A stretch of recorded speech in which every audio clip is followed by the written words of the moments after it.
Did you know that in the mid-80s there were plans to have the live-action Incredible Hulk series from the 70s cross over with the live-action Spider-Man series from the same era? But that Marvel team-up was just not meant to be, and it has faded away into nothing more than another of the legends of fandom.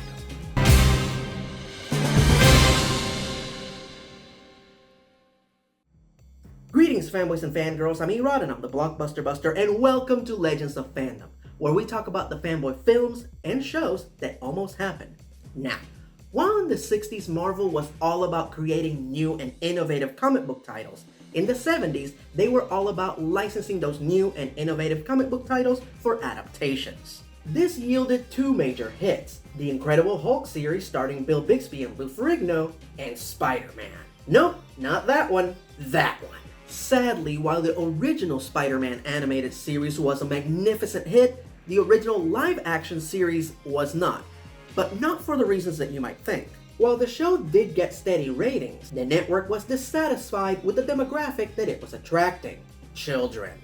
Yes, they wanted Spider-Man to be perceived as a primetime drama, predominantly watched by adults. So when the very expensive series failed to draw away that sophisticated adult viewership from other networks, Spidey was quietly cancelled after just one made-for-TV movie and 13 episodes. But here's where things get really interesting, as the star of Spider-Man, Nicholas Hammond, was actually really good friends with the star and co-producer of The Incredible Hulk, Bill Bixby.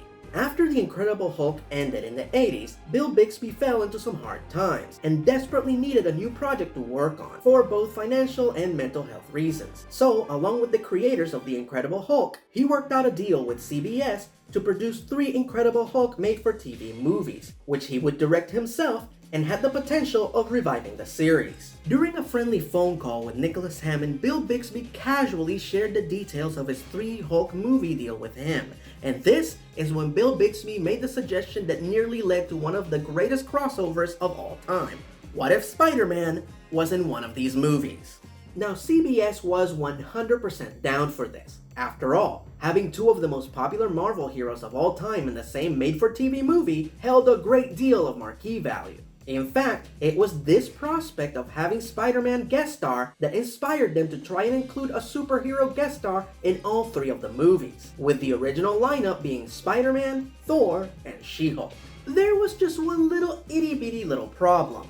While Universal owned the TV rights of the Hulk, Spider-Man's TV rights were owned by Columbia, and the 2 studios didn't want to split the take. Thankfully, Bill Bixby worked his producer magic and got both studios to agree to the project in return for a percentage of the ad revenue, and thus, pre-production began on the Hulk Spider-Man crossover, which was due to premiere in the fall of 1984.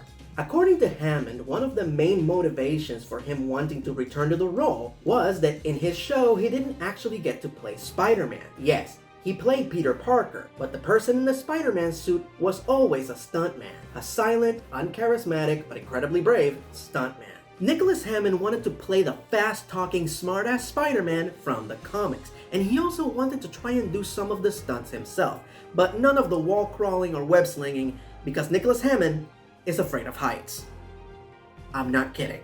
On this subject, Hammond said the following: I felt that one of the problems with the series was that Peter Parker and Spider-Man, who was played by a stuntman, were so opposite that lots of the believability of the character was lost. Bixby loved Hammond's ideas and made sure that they were applied to the script, which was written by Ron Statloff, and according to Hammond, was pretty good, and actually featured Spider-Man wearing his black costume, which is what he was wearing in the comics at the time. And now for the question you've all been waiting for. What would a crossover between the Incredible Hulk and Spider-Man series from the 70s be like? Now, please bear with me, as the script for this crossover has never been made public, and the following is based on interviews and scattered reports. So the made-for-TV movie would have began at the Daily Bugle, with J. Jonah Jameson informing Peter that the Hulk had been sighted in New York, and to bring him pictures of the Green Goliath. Peter would have protested that he was on the verge of uncovering a new crime syndicate in New York. Yes, Jonah is taking Peter away from an actual news story to basically take a picture of Bigfoot. Jonah then would remind Peter that his true talent is taking pictures of monsters, mutants, and menaces, and just do as he's told. So, quick sidebar about Peter's spider sense in this show. In the comics and all other adaptations, the spider sense is like a 3-second warning of incoming danger, which allows Peter to dodge deadly hazards that are headed his way. In the live-action show, however, it's more like psychic precognitive visions of crimes or disasters to come. So, in the crossover, Peter's spider sense alerts him of the Hulk wrecking a building downtown. This leads to one of 3 major action set pieces that the movie was supposed to have, which is the first battle between Spidey and the Hulk, about that the web slinger would have entered completely unprepared and gotten severely battered by the Green Goliath, who gets away before Peter gets to snap any pictures for Jonah. Cut to the next day. Peter is at a university for some unknown reason, where he runs into Dr. Banner, who is there masquerading as a professor under an alias, so he can use the university's equipment to find a cure for the Hulk. In the process of talking shop, the two of them hit it off. Science bros. Peter then gets another alert from his spider sense that the Hulk is about to go on another rampage, which leads to the second action set piece of the movie. Spidey and the Hulk clash again, but this time the amazing arachnid is ready for him. And not only does he get pictures of the Hulk, but he sets a trap and manages to subdue the behemoth, presumably by dropping something heavy on him. However, after knocking him out, the Hulk reverts into his alter ego, revealing himself to be Peter's new BFF, Dr. Banner. Sympathizing with his fellow irradiated, misunderstood hero, Peter would have taken Banner away from the scene and hidden him in his apartment. But things get complicated when Jack McGee, the reporter obsessed with solving the mystery of the Hulk, rolls into town. In spite of the conflict between the 3 men, this leads them to discover that the crime syndicate that Peter wanted to expose at the beginning of the movie is actually manipulating the Hulk into destroying specific New York properties for their own nefarious purposes. Now, how exactly was this crime syndicate directing the Hulk to do their dirty work for them? This, I don't know. But this would have led to the third and final action set piece of the movie, which would have seen the Hulk and Spidey fight off a bunch of goons from this new crime syndicate. Some fans theorized this would have included ninjas, as they were featured on both shows. Unfortunately, I've never found any confirmation of that, but I am not opposed to random ninja action. Are those guys ninjas? And thus, the movie ends, with Peter going back to his dual life, Banner going back on the run, and the head of this new crime syndicate being revealed to be the Kingpin, who was supposed to be a major thorn in Banner's side throughout all 3 movies. But his involvement was greatly reduced. And now for the second most important question of this video. Why didn't this happen?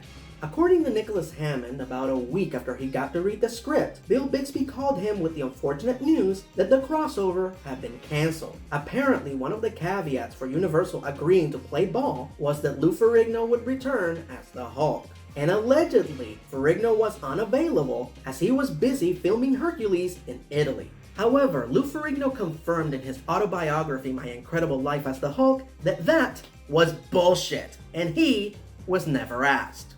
The iconic actor has gone on to elaborate that if asked, he would have pushed his manager to figure out a way to make the scheduling work, as he would have loved to be in a movie with Spider-Man, especially one that was directed by his co-star and friend Bill Bixby. Henceforth, pretty much everyone involved has concluded that this was just a ploy by Universal to cut Columbia out of the deal and keep all profits to themselves.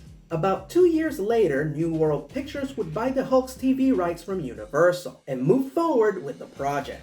And so, the 3 guest stars for the made-for-TV movies were changed. Thor was moved to the first movie, Daredevil was featured in the second one, suspiciously wearing a black costume with Kingpin as the villain, and She-Hulk was supposed to be in the third one, but that idea was abandoned, and ultimately no superhero guest star was included in that one, which is now seen as the finale of the Incredible Hulk series. In conclusion, Hammond said the following: "I was a bit upset because I was looking forward to doing it again, and the script was good, and I never got a chance to work with Bill.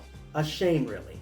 Strangely enough, the Spidey Hulk crossover curse continues to this very day, as we have never seen a one-on-one crossover between the 2 characters outside of the comics. It is just not meant to be, and that is a true legend of fandom. But what do you think? Would you have liked to have seen this crossover happen, or are you happy with the way the 3 made-for-TV Incredible Hulk movies turned out? Let me know in the comment section below, as we have once again reached the end of this video.